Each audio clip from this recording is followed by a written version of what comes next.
Hello বন্ধু, আমি আপনাদের কথা দিয়েছিলাম যে আমার এই চ্যানেলটা যারা সাবস্ক্রাইব করবেন এবং লাইক শেয়ার করবেন তাদের জন্য আমার এই চ্যানেলে সিরিজ আকারে বিশেষ করে স্টক মার্কেটের বেসিক থেকে অ্যাডভান্সের কোর্স আমি নিয়ে আসবো। আজকে আমি ফার্স্ট ক্লাস স্টক মার্কেটের বেসিক নলেজ আপনাদের সামনে আমি শেয়ার করছি। স্টক মার্কেট কি বা কিভাবে এটা চলে, কিভাবে শেয়ারটা বাড়ে কমে, সমস্ত কিছু আমি বলবো আপনাদের। আমি আজকে একটা গল্পর আকারে ছোট্ট করে বুঝাই যে শেয়ার মার্কেটটা কি। ধরুন আপনাকে আমি একটা উদাহরণস্বরূপ বলি। আপনার বন্ধু এ, আপনার বন্ধুর নাম যাই হোক এ দিলাম। আপনার বন্ধু 5 লাখ টাকা দিয়ে একটা ব্যবসা শুরু করবে। আপনার বন্ধুর কাছে 5 লাখ টাকা নেই। আপনার বন্ধু সেখানে বন্ধুর কাছে দেখা গেল 2 লাখ টাকা আছে।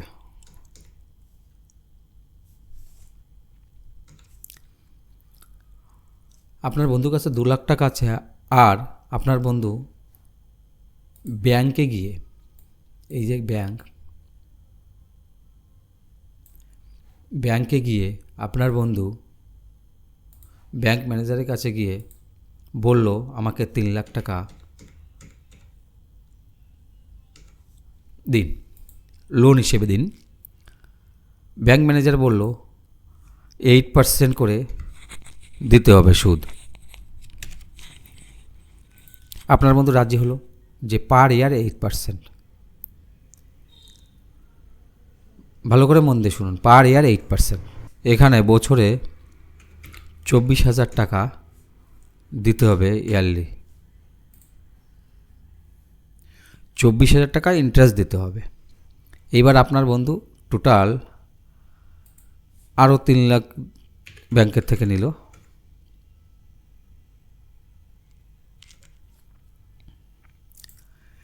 তাহলে আপনার বন্ধুর কাছে টোটাল 5 লাখ টাকা হলো। এবার আপনার বন্ধু ব্যবসা করলো, ধরে নিলাম একটা রেস্টুরেন্ট খুললো। ব্যবসা করতে করতে সেই ব্যবসায় সেই বছর ভালো একটা প্রফিট হলো না, আপনার বন্ধু লস হয়েছে। এবার আপনার বন্ধু যে ব্যাংকে গিয়ে ব্যাংক ম্যানেজারকে বলবে, স্যার আমি লস করেছি, বিজনেস ভালো করে করতে পারিনি, আপনার কাছ থেকে 3 লাখ টাকা নিয়েছি 8% সুদে, যে 24,000 টাকা বছরে হয়, আমি এটা দিতে পারবো না, কারণ আমি লস করেছি, আমাকে কম নিতে হবে। আমার কাছ থেকে 24,000 টাকা আপনি নিতে পারবেন না, কারণ আমি লস করেছি। ব্যাংক কি শুনবে? ব্যাংক কি শুনবে?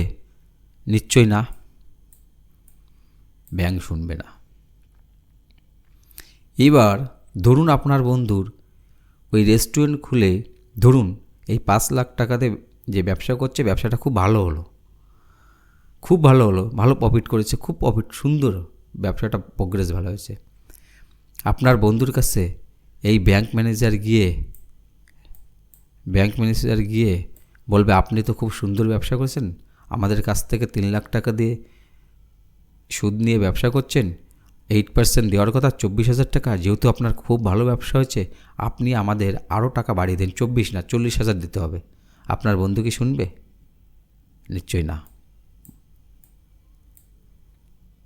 এবার বন্ধুরা একটু ভালো করে বুঝুন, একটা সাইড বললাম, আর একটা সাইড আমি বলি। এখানে আপনার বন্ধুর কাছে এই মুহূর্তে কোনো পয়সা নেই, অনেক কষ্ট করে সে জোগাড় করেছে, 2.5 লাখ টাকা জোগাড় করেছে। এবার আপনাকে গিয়ে যদি বলে যে বন্ধু আমার কাছে 2.5 লাখ টাকা আছে আর তুমি 2.5 লাখ টাকা দিয়ে, অর্থাৎ আমরা দুজন ব্যবসা শুরু করি, একটা ব্যবসা শুরু করি 5 লাখ টাকা দিয়ে। তখন আপনি ধরুন আপনার বন্ধু যেহেতু এ আর আপনি সি ধরলাম। এবার এই যে ব্যবসা শুরু করার পর কোনো কারণবশত কোনো কারণবশত 1 বছর পর লস করেছেন, যেহেতু 2.5 লাখ টাকা করে দুজন দিয়েছেন, তাহলে 50% প্রফিট এবং লস আপনাদের দুজনেই নিতে হবে। এবার ধরুন কোনো কারণবশত আপনাদের ব্যবসায় লস হয়েছে, তাহলে লসটা কিন্তু আপনি একা খাবেন না, আপনার বন্ধু একা খাবে? নিশ্চয়ই না। যদি লসটা হয় দুজনেরই লস হবে, আবার যদি প্রফিট হয় দুজনেরই প্রফিট হবে। একদম বাস্তব। ঠিক সেইভাবে শেয়ার মার্কেট থেকে আমরা যদি টাটা কোম্পানির শেয়ার কিনি, আমরা ধরলাম টাটা কোম্পানির শেয়ার কিনলাম, ধরুন 500 টাকা শেয়ারের দাম, 50,000 টাকা আছে, মনে করুন 100 শেয়ার কিনলাম, 100 শেয়ার কিনলাম, টোটাল কোয়ান্টিটি 100। এইবার এই টাটা মোটরের শেয়ারের দাম কোনো কারণবশত 490 টাকা হলো, তাহলে আপনার এই 100 থেকে 100 কোয়ান্টিটির টোটাল এখান থেকে 10 টাকা করে কমবে। তাহলে টাটা কোম্পানির শেয়ার দাম যদি 10 টাকা কমে যায়, আপনার টোটাল অ্যামাউন্টও 10 টাকা কমবে। 10 ইজিক্যাল টু 1000। এই যে 110 মানে এই যে 1000, আপনার তাহলে 1000 টাকা টোটাল ব্যালেন্স থেকে 1000 টাকা কম হবে।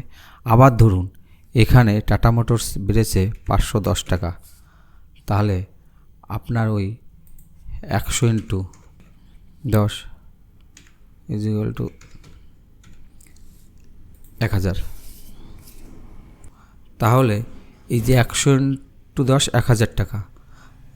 দেখুন, তাহলে আপনি বুঝতে পারছেন যে টাটা মোটর শেয়ারের দাম যদি 10 টাকা কমে, আপনার মূল টাকা আপনার ছিল 50,000 টাকা। আপনার যদি শেয়ারের দাম 10 টাকা কমে, তাহলে আপনারও 1000 টাকা কিন্তু ঘাটতি আসছে মূল ব্যালেন্স থেকে। আপনার কোনো কারণবশত যদি 510 টাকা টাটা কোম্পানির একটা শেয়ারের দাম হয়, আপনি 1000 টাকা প্রফিট করবেন।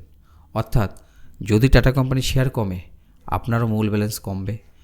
যদি টাটা কোম্পানির শেয়ার বাড়ে, তাহলে আপনারও শেয়ার বাড়বে। এটাকে বলা হয় শেয়ার মার্কেট।